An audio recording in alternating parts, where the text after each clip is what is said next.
Okay, here we go. About 11 a.m., a little after 11 a.m. here on Wednesday, December 21st. I'm Tom Novak. Thank you for joining me for this video weather briefing that's going to focus on the major winter storm now that is affecting now much of southern Minnesota. In fact, much of the Dakotas and Minnesota now, and it'll move into Wisconsin here shortly and Iowa.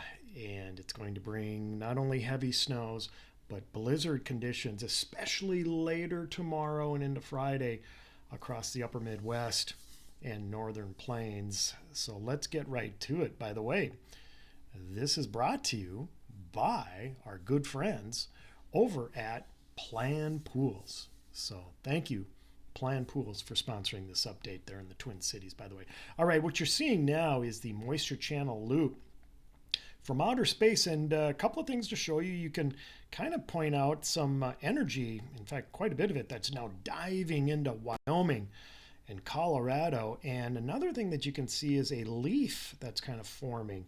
We call this a baroclinic leaf that's forming across the upper Midwest, and that tells me that there's some forcing, and quite a bit of forcing, in the atmosphere right now coming up out of the central plains into the northern plains and upper Midwest, and that's creating the snow shield now that has developed and is continuing to increase in coverage and intensity across southern and central Minnesota. You can see here on the infrared satellite loop, there's quite a bit of cooling of the cloud tops now over Minnesota and western Wisconsin. This trend is going to continue.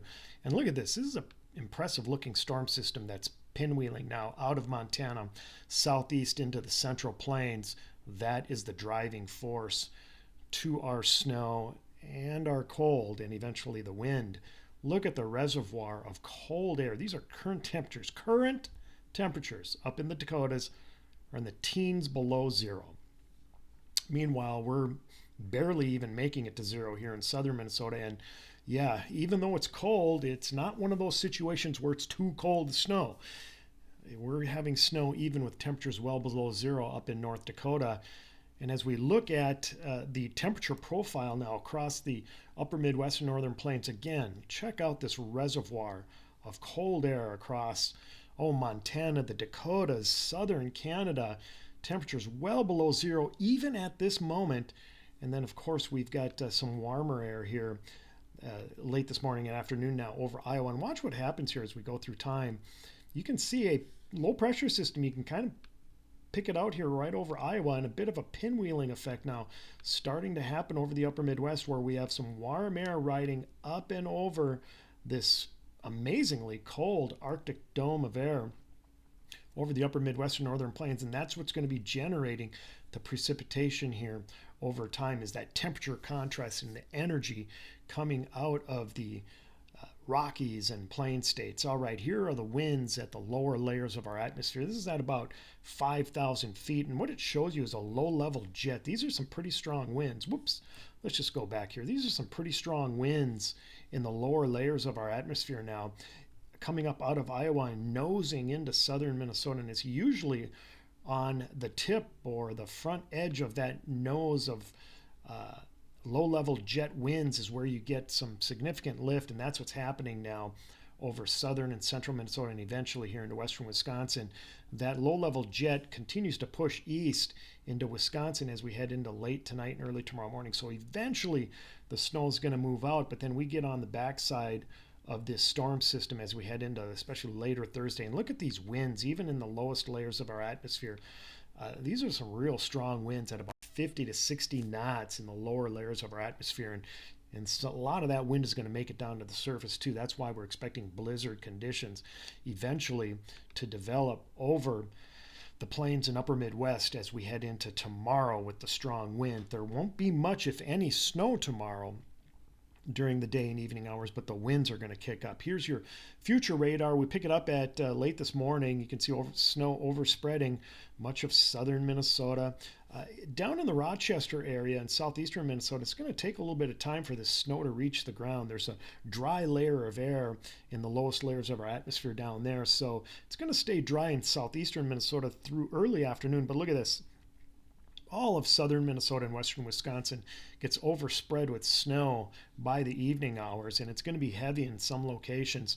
And the snow lingers, especially in southeastern Minnesota. Snow will linger into the early morning hours in southeastern Minnesota and western Wisconsin. It should kick out of the Twin Cities by about 3 or 4 in the morning, and then we are just left with wind the way it appears. You can see these tight isobars here that are packed together. These tight isobars mean that there's going to be quite a bit of wind from the northwest funneling through Minnesota, Iowa, and Wisconsin as we head through the day tomorrow, and then into Friday. The strong winds are going to continue into Friday. Okay, here's your snow outlook. This is from the the NAM 3K guidance now, and look at what it's painting. This is a little bit of a surprise, but we figured that there would be some banding of the snow somewhere in southern Minnesota and western Wisconsin. And it looks like that banding, the heaviest bands of snow, are going to set up right near or on the north side of the Twin Cities metro. And then that would extend east and northeast towards the Spooner and Hayward areas in northwestern Wisconsin. Meanwhile, down in southeastern Minnesota, not as much snow, but still good 4 to 6, 7 inches of snow down there. But no doubt, I think the prize for the heaviest snows are going to be near or just north of the core metro of the Twin Cities, where 8-10 inches of light, fluffy snow could easily fall before all is said and done. Taking a look at radar, by the way, this is Twin Cities radar as of late this morning, and yes, snow is starting to pile up over much of the southern sections of Minnesota, especially if you draw a line from Mankato to about Red Wing. It's north of that line, so let's just draw it on here for you. North of this line right here is where the snows are going to pile up here over the next 3 to 6 hours, and then eventually, like I had mentioned, it'll fill in here in southeastern Minnesota. But it's now starting to snow at a pretty good clip over much of southern and portions of central Minnesota. And that's why that we are expecting significant snows. And here's what I have for your potential 24-hour snow totals. Now, this is going to be through about noon tomorrow, and I think if you draw an axis from about the northern Twin Cities metro, maybe even as far west as Litchfield, Minnesota, north and east to the Spooner and Hayward areas, that would include much of the Twin Cities metro. Those areas can expect 8 inches plus of snow as we go through the next 24 hours. So quite a snowscape is going to be occurring here over much of the state of Minnesota, Wisconsin, and Iowa for that matter. All right, that's your forecast for today and for the rest of this week. Take care out there. Make sure if you're driving you have a plan B. It'd be best not to be out on those roads over the next 48 to 72 hours, if at all. If you can hold off on the travel, try to do so. All right, thanks for joining me, everyone. Take care.